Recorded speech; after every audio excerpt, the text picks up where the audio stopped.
pro level sharpness, and the most portable lens to date.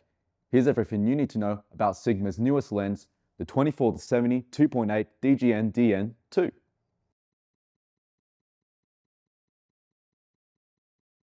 Now nowadays, Sigma is associated with very sharp quality lenses, so you get a very sharp imagery when you're shooting with a Sigma lens, and the 24-70 is no different. And at 24-70, you do get a great focal range of 24 for your brighter shots, all the way up to 70 for your more close-up shots.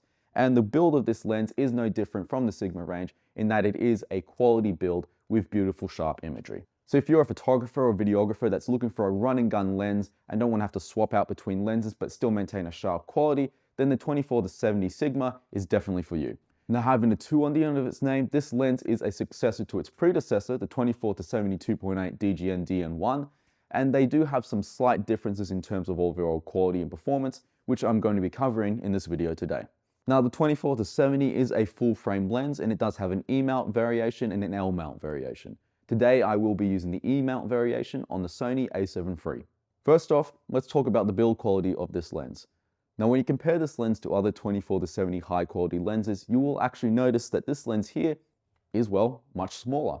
And this is a huge difference, especially for all of you running gun photographers and videographers, as having that little bit of less weight on you is going to make a difference, particularly for a long day. Especially if you want to whack this baby on a gimbal, you don't have to worry as much about the weight with this lens here. The lens does weigh 745 grams and is actually 10% lighter than its predecessor, the DGN-DN1. All in all, the lens does have a great quality build. It's a combination of heavy duty plastic and metal, and it is very well sealed, which means it seals off a lot of the dust and the splash. The lens on the front also does have a special coating, which does protect against water and oil. So if you're in a sort of splashy, messy environment, you get a bit of water on the front here, it's not a big deal. You can wipe it off and it's fairly well protected. Although I will say that it doesn't hurt to get a good lens cover when buying a fancy lens in general. So in terms of what's on the lens, you do have up to 3 rings. You have the focus ring, the zoom ring, and what's all new to the Mark II, the aperture ring right here. Now the focus ring is incredibly smooth and reliable. There's no stickiness to it. In terms of the aperture ring, it is also just as smooth as the focus ring. So you can have that very smooth transition between apertures. But if you want something that's a bit more rigid and a bit more clicky, you do of course have the aperture click ring here, which will sort of make it much more clickier. And of course you do also have the aperture lock here, which will either lock you out of auto aperture or lock you within aperture. You do also have a zoom lock button here, which will ensure that you don't accidentally move to a different focal length. Although a good hard push of this zoom lock here, I do find it actually does push it out. And you do have 2 AFL buttons, which is one more than its predecessor. And the difference this makes is basically if, say, I'm shooting in horizontal, I can easily move to vertical and still be able to access that AFL button. So it doesn't matter what angle I'm sort of holding the camera at, I can still access those buttons with no problem. So in terms of the image quality, this is a Sigma lens, so you should expect a crazy level of sharpness when it comes to this lens. I love the sharpness on this lens in all honesty. Like, I'll be shooting birds and I'll actually find that I'm actually given a bit more room to crop in further on this bird because of that next level bit of sharpness. It is a crazy amount of sharpness. It just makes me go, Phew. It's just, oh God. Oh man, God. It's amazing level of sharpness. It's why I love Sigma lenses so much. That level of detail that you get when shooting with this lens is absolutely amazing. Now in terms of the bokeh, you do have 11 blades and the bokeh is pretty bloody good. I do find that it's a very round bokeh, so there's no cat eye, there's no sort of hexagon look. It's a very smooth round bokeh. Slight bit of uneven, but not a huge deal. And in terms of the creaminess of the bokeh, it's not the sort of bokeh where at 2.8 you're going to throw out the whole background. You're still going to have some of that background in detail. It'll just be very blurred out. So if you're someone that's looking for a bokeh that will completely remove the background and keep all the focus on your subject that's in focus, well, it's just probably not the lens for you, as I do find that this lens does still show some of that background behind me. But in some cases, I am going to want to have some of that background there just to give my subject a bit of context.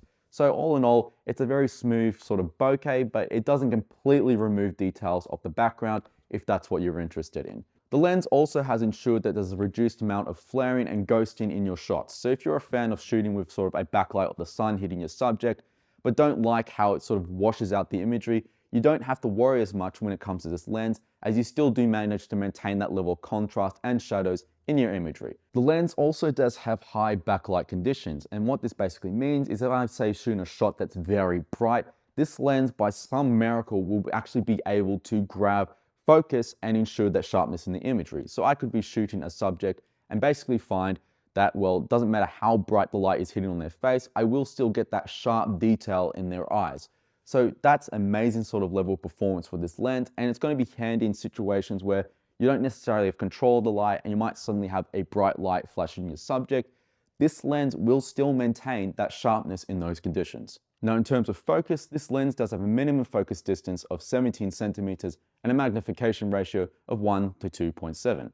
There's a great sort of range here. You can get very close with this lens, although do take care not to actually hit your subject in the face with the lens as you're getting closer. But all in all, that's a great sort of focus distance to have when it comes to this sharper lens. In terms of focus breathing, it is barely noticeable on this lens in all honesty.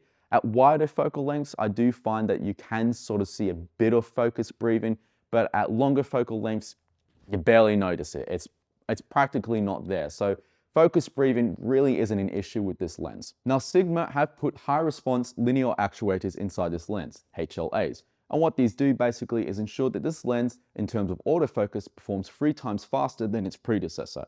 So you're going to find yourself getting some very smooth and seamless bits of autofocus transitioning when using this lens. And of course, it is a silent motor, so you're not hearing anything when it's focus pulling as well. So that's Sigma's 24-70 2.8 DGN DN2. And honestly, love it. Love it. It's an amazing lens. It's sharp quality, amazing autofocus, no focus breathing, and of course, a beautiful build all around.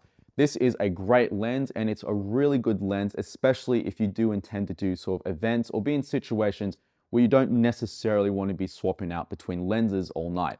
So it's a great lens, 24-70, that's a fantastic range. Go really wide, go really close up, great lens all around, and of course you get some very sharp imagery, which is going to make a difference in post, as sometimes you want that extra bit of sharpness, particularly if you have to crop in that extra bit more. But all in all, it does make your images look incredibly sharp and crisp, very professional sort of look on such a lightweight lens, and it's a fantastic competitor as far as high quality 24-70mm lenses go. So if you're looking for a great functioning lens, reach for 24-70 Sigma. So that's the Sigma 24-70 2.8 DGN DN2. Let me know what you think of this lens in the comments below.